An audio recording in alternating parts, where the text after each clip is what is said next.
which is very typical among the Christian religion. So everyone closes their eyes and bows their head, including my uncle.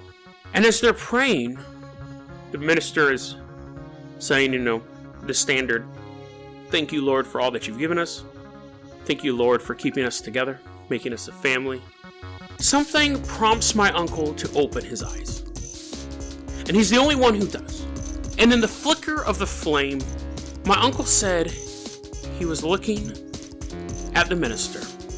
And then he looked at the minister's wife. And as the minister was administering this prayer, the minister's wife, sitting next to her husband as he delivers this holy prayer, her eyes are open and slightly rolled back in her head. Her tongue is sticking out and moving wildly around her mouth.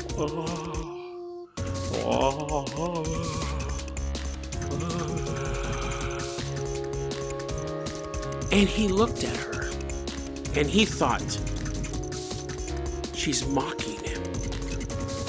She's mocking her husband. She's mocking the Lord.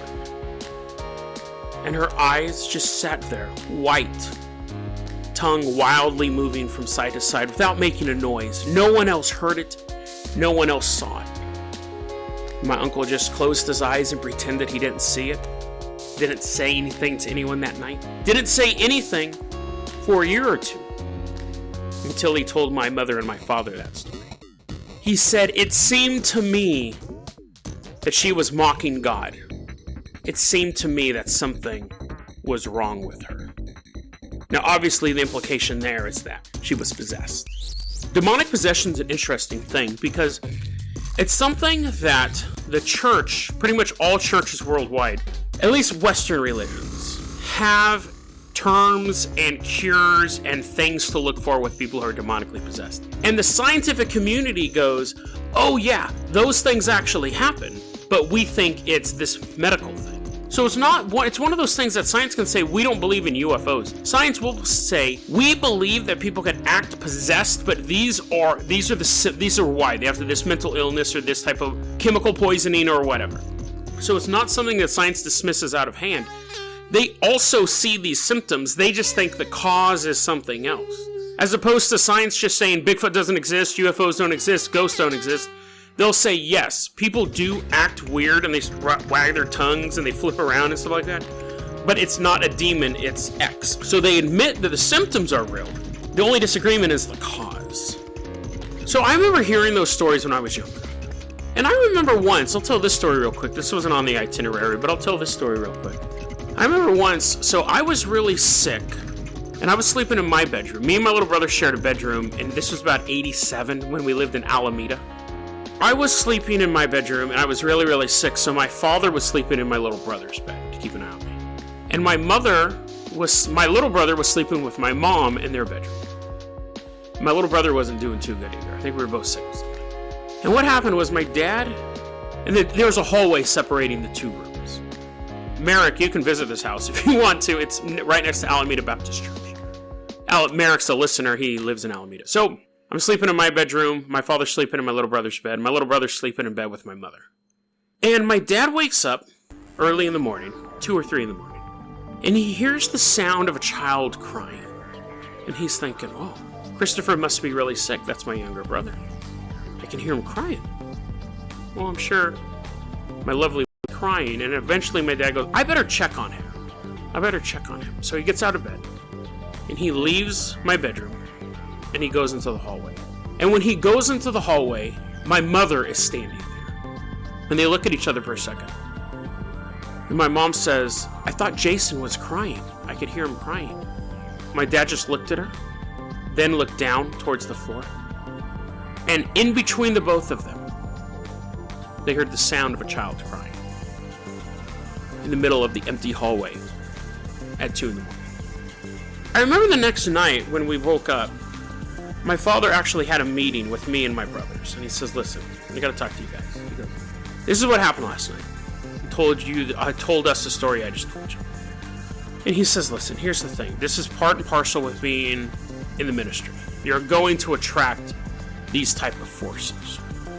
These are things to look out for, boys. And like a father would tell a child how to, like a Boy Scout, how to light a fire, or how to use a pocket knife, or how to catch a ball. The things that fathers tell their kids to help them grow as young boys. He sat us down and talked to us about what to expect. He goes, you don't have to worry anything about demons, they can't hurt you. You don't have to worry anything about ghosts, they can't hurt you. But these are things you may encounter in this house. Stuff may move around. You may hear noises calling from a dark hallway. You may hear things that will frighten you. But don't worry, you are protected. Interesting conversation that a father has to have with his boys. But he felt it was necessary. Now, I never experienced anything in that house, but I experienced things after that on my own. I remember once, now at this point I'm probably like 23, 24. I'm driving through Sacramento. I'm driving down Madison Lane, and I get to the Hazel intersection. So I'm driving down Madison, and it intersects with Hazel Avenue. Those are the two major thoroughfares through Orangevale, which is where I spent most of my time in Sacramento. And I remember sitting at a stoplight, and I see a car on Hazel getting ready to turn on Madison. And I'm looking at the car, and what draws my eye to this car, and this is probably just a normal day. This wasn't around Halloween, it was in the middle of the year. And I'm looking at a guy, and he's sitting at the intersection, and he's wearing a clown mask. Traditional clown mask. White face makeup, red nose, big red puffy hair. Normal clothes. He wasn't necessarily wearing a clown outfit, but he was wearing full-on clown makeup. And I'm thinking, that's weird. And I noticed there's two kids in the back seat of his car. Could be a guy going to a costume party in a weird time of the year. Could be a professional clown. I don't know. But his light turns green, and he starts to turn. Now, I'm sitting there, and as he's making the turn, he gets closer and closer to me. And I go, man, that's an amazing-looking clown mask. Like, look at those teeth.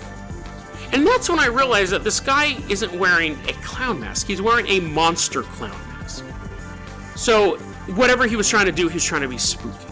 Full clown mask, and it had these large, razor-sharp teeth jutting from his gums. Now, again, we've all seen creepy clown masks. It wasn't anything that struck me as odd. But as I'm sitting in the road and his car is getting closer and closer to mine as he's turning, I go, how does that mask look so realistic? Because as the car was turning, he was talking to whoever was in the car. And I could see, I swear, this is so bizarre, but I could see the musculature in his face. I could see the teeth move ever so slightly. I could see the gums recede as he spoke, exposing more of these sharp, needle-point fangs. And as he drove past me and I got a really close look at him, I realized that's not makeup. That's not a mask. The best Hollywood special effects could not make a man look like a monster as much as he looked like a monster. And I thought, the most disturbing part of what I'm seeing is the people in the back seat are not reacting to it at all. Nobody is. No one around me. No one's pointing. No one's looking. The children in the back seat are talking to whoever is in that front seat as if they looked normal. Now, could be they're used to seeing a man wearing a disgustingly realistic clown outfit in front of them. But as the car drove past and I could actually see the muscles of the cheek move realistically, incredibly realistically, in the way that the teeth and the gums and the lips pushed against each other as it spoke, I realized that is a human, but something else. And you're thinking, Jason, you just saw a man in a suit. But I saw something similar a few years later. I'm sitting in a drive-thru of a fast food restaurant. I'm just hanging out, waiting for my food. We didn't have cell phones. You just had to wait patiently for stuff. And I'm watching the people in front of me. Now, it's Sacramento, and Sacramento is full of weird people. But as I'm sitting behind this car, the passenger is talking to the driver. Normal conversation. You can just see them kind of moving their hands, gesturing, kind of moving their hands, talking every so often to look out the window, turn back to the driver, say a few more words.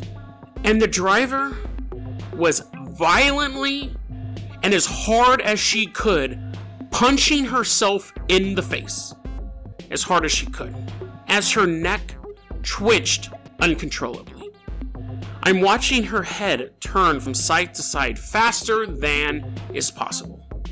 So fast you could see the blur of her face as she turned to the passenger, then spun back, almost in a whiplash type action, and punching herself in the side of the face as hard as she could. It looked like someone in the throes of an epileptic fit. But what was very odd is, one, people who have that type of epilepsy don't drive their cars, and secondly, the passenger continued the conversation like there was nothing wrong. And every so often, she would turn towards the passenger, and I would actually see her head kind of get stuck in a spasm. It would go, and then snap back.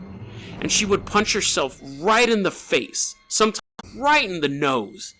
Sometimes her right hand was just hitting her side of the head as hard as she could, and the passenger just continued to play with her hair as she looked out the window, turned back, and continued her conversation. So we have two incidents of me seeing something that's impossible. One is a incredibly realistic, clown-esque creature. No makeup, no mask. Nothing like that is as realistic as what I saw. And the people in the back not reacting to it in any sort of way. Maybe they are used to a creature in their front seat, or maybe he's a professional monster clown who can do on-the-fly special effects greater than any movie studio.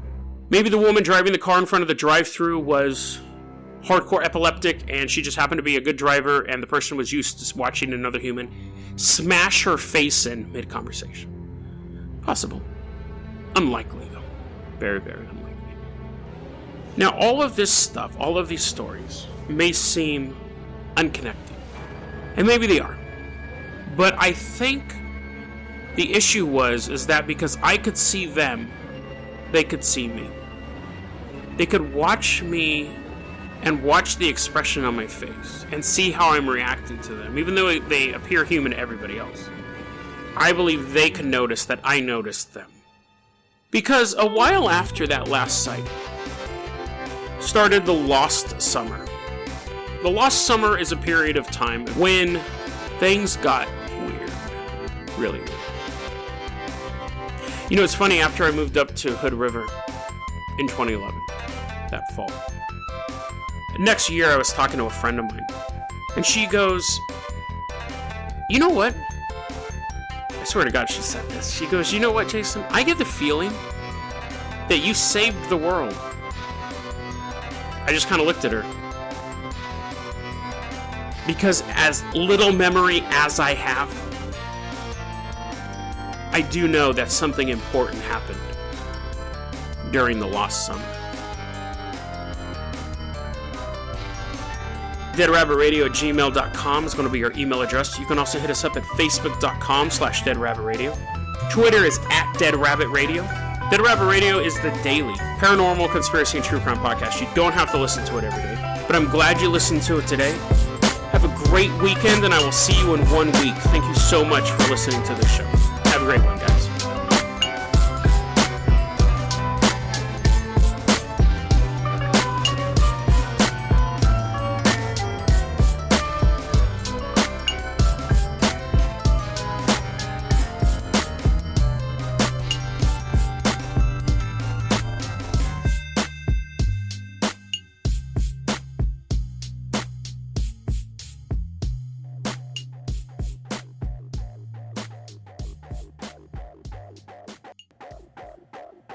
Hey everyone, welcome back to another episode of Dead Rabbit Radio Classics, where I rerun old episodes, but with new intros. Now, this one, originally I wasn't going to do 5 classics episode this week, but this is such a perfect way to round this week out. This is really my last major personal experiences story.